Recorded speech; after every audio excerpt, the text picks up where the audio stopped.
All right, so we're back and ready to tackle this pile of articles you all sent about Trump's immigration plans for day one of his second term. It seems like everyone's buzzing about this. Yeah, it's a lot to unpack. Executive orders, that border wall making a comeback, and, potentially the biggest deportation effort we've ever seen. Absolutely. We're talking a complete overhaul of the system as we know it. And we've got a lot to dig into, from news reports and political analysis to even some public opinion polls to see how people are reacting to all this. Yeah, let's try and figure out what might actually happen, what legal challenges Trump might bump into, and what it all means for, well, millions of people. It's going to be a wild ride. And one thing that's really important to keep in mind is the historical context.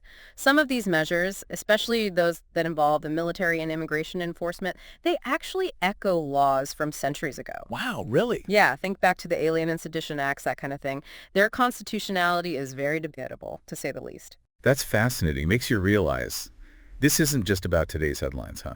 Definitely not. It's tied to a much larger and longer story. So where do we even begin? I mean, Trump's talking about everything from reviving that border wall construction to even suggesting he might end birthright citizenship. I mean, all on day one. Right. Talk about hitting the ground running. It's ambitious, to say the least. It is.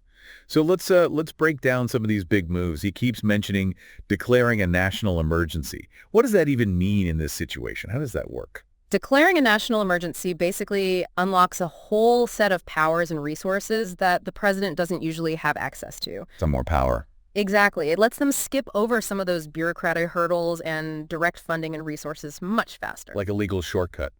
Kind of, but it comes with a lot of baggage. I bet. It's really controversial because critics argue that it messes with the whole balance of power in our government, like giving the president almost unchecked authority. Yeah, that does sound a little dicey. It has been used before for various crises, but using it for immigration? Oh, that's going to be a huge debate. A firestorm, probably. Yeah, I can see that. Okay, so then there's this remain in Mexico policy that keeps popping up. What does that actually mean for people who are, seeking asylum? So, imagine this. You fled danger, right? Yeah. And you come to the U.S. seeking asylum. But instead of being allowed in while you wait for your case to be heard, you're stuck in Mexico. Oh, wow. Often in these dangerous border towns with very limited access to legal help, while your case just drags on and on in the U.S. That doesn't sound good. It's really tough. It was highly criticized during Trump's first term for obvious reasons.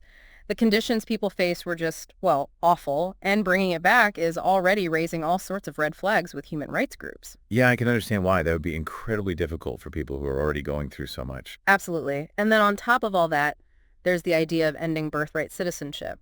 That gets to the very core of what it means to be an American. Right. That principle is enshrined in the 14th Amendment. Anyone born on U.S. soil is a citizen. To change that, you'd probably need a whole constitutional amendment. Which isn't easy? Not at all. It's incredibly difficult and could take years. It's a long shot, legally speaking. So it feels more symbolic then, like he's trying to make a point, even if it's unlikely to actually happen. Maybe.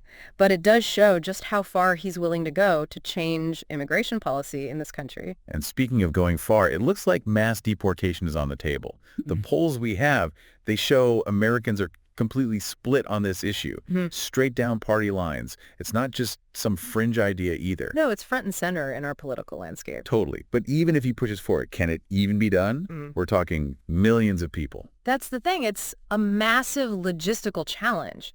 Even during his first term, ICE, the agency responsible, they struggled to keep up. Resources, logistics, it all became a bottleneck. So just doing it is a whole other problem. Huge problem. It raises serious questions about due process, Can you even carry out an operation this big without violating people's rights? It's easy to get caught up in all the talk, but the reality of actually doing it is a whole other beast. Totally. And then there's the money. He'll need Congress to approve billions of dollars to make this happen. The Biden administration even requested $19 billion in their last budget. For border security. Yep, personnel, facilities, the whole shebang. Now, with a Republican-controlled Congress, those funding battles are going to be interesting, to say the least. That's a great point. It's not just about what Trump wants. It's about what Congress is willing to pay for. Exactly. And keep in mind, this is just the tip of the iceberg. We haven't even touched on things like Title 42, the pandemic-era policy that sped up expulsions at the border, basically bypassing the asylum process. Right. Right. I remember that being really controversial. It was. Critics argued basically let the government ignore its obligations by saying, oh, public health comes first no matter what. And the pandemic's officially over now, so.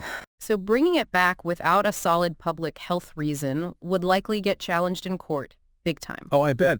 And then there's the whole travel ban thing. He's hinting at new bans similar to those from his first term.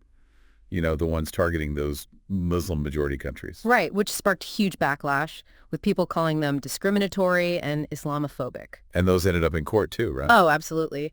And while a modified version was eventually okayed by the Supreme Court, these new bans will probably face a similar fight, especially from civil liberties groups. They're already gearing up, I bet. Oh, yeah. They're worried about these bans unfairly targeting specific religious or ethnic groups. So another potential legal showdown. This makes me wonder, though, how fast can any of this actually be put into action?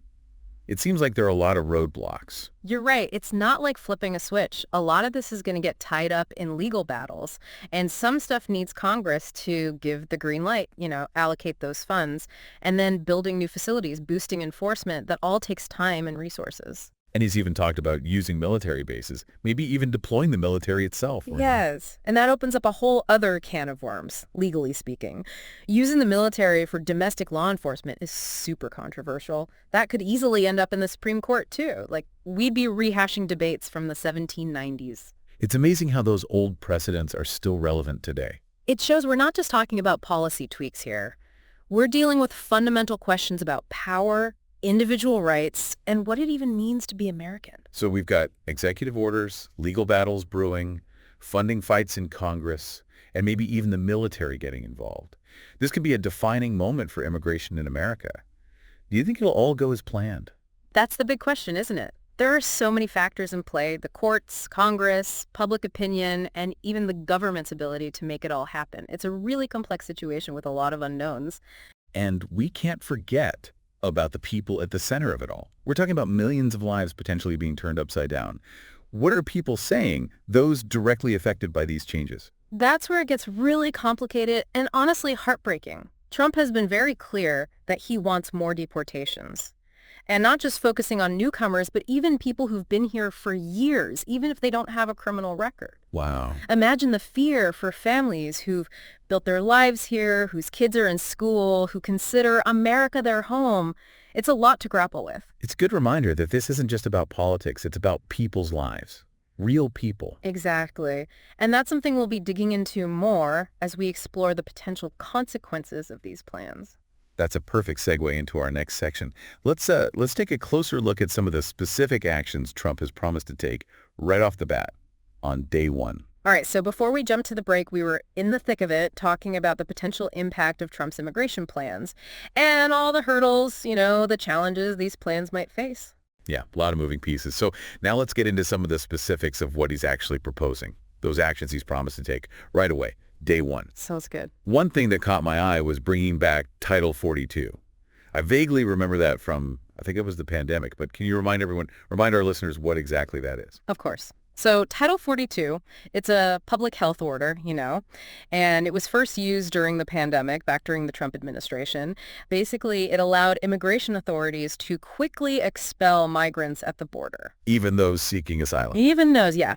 They use public health concerns as the reason. So it was a way to, get around the usual asylum process. Essentially, yeah. And it was a really controversial policy. Critics argued that it went against international law, that it denied people their right to seek asylum